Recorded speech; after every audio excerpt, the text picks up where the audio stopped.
কবিতাৰ শিৰোনাম গোলাপ। কবি ৰঘুনাথ চৌধুৰী।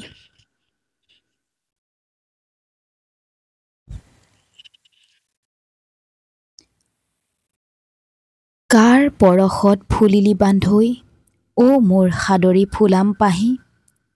শ্যামলী পাতৰ উৰণি গুচাই, কাৰ ফালে চাই মাৰিলি হাঁহি। কোন নন্দনত লাগিল চমক, নাচিছে য'ত পৰি বুলবুল। অভিশপ্ত হৈ বিলাস কুঞ্জত, প্ৰেম মদিৰাত যেন মচগুল। হাচনাহানাৰ তীব্ৰ গন্ধত, সপোন বিভোৰ মাধৱী নিশা। তোৰ পৰশত বিৰহী জোনৰ, পলাল নে প্ৰিয়ে প্ৰাণৰ তৃষা। আৰৱ পিয়াৰী বস্ত্ৰাৰাণীৰ, গোল বদন পেলালি জোৰ। ভাঁহি ফুৰে তোৰ ৰূপ তৰংগত, পাপিয়াৰ স্নিগ্ধ কৰুণ সুৰ।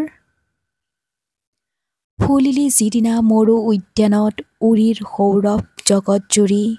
গগন চুম্বী কলচে তোৰ, পান কৰিলে ৰূপ মাধুৰী।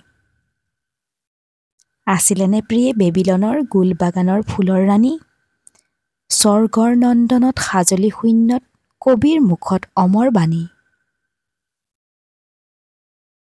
ৰূপ ৰস গন্ধ পৰশ প্ৰেমত, জিনিলে পিয়াৰা হিন্দুস্তান। বাদশ্বাহেৰেম কৰি গুলজাৰ, দিল দৰিয়াত তুলিলি বান। তোৰ ই ৰূপত জগত বিভোৰ, ঢালিলি প্ৰেমৰ বিমল ধাৰা। দিল্লী বেগম নুৰজাহানৰ, আছিলিনে তয়ে দিল বাহাৰা। কোন সুন্দৰীৰ নিমজ গালত, ফুটাই তুলিলি চিকন কাজ। উঠিল প্ৰেমিক শ্বাহজাহানৰ, ভুৱন বিজয়ী মৰ্মৰ তাজ। কত কাব্যগাথা, অতীতৰ স্মৃতি। উদাস প্ৰেমৰ মূৰ্ত বিকাশ, বিজড়িত তোৰ কোমল বুকুত, কত বিৰহীৰ হা হুতাশ। ফুলিবিনে মোৰ মানস কুঞ্জত, অ মোৰ সাদৰী ফুলাম পাহি। উঠিবিনে বাজি প্ৰিয়া পাপিয়াৰ, পুলক ভৰা মিলন বাঁহী।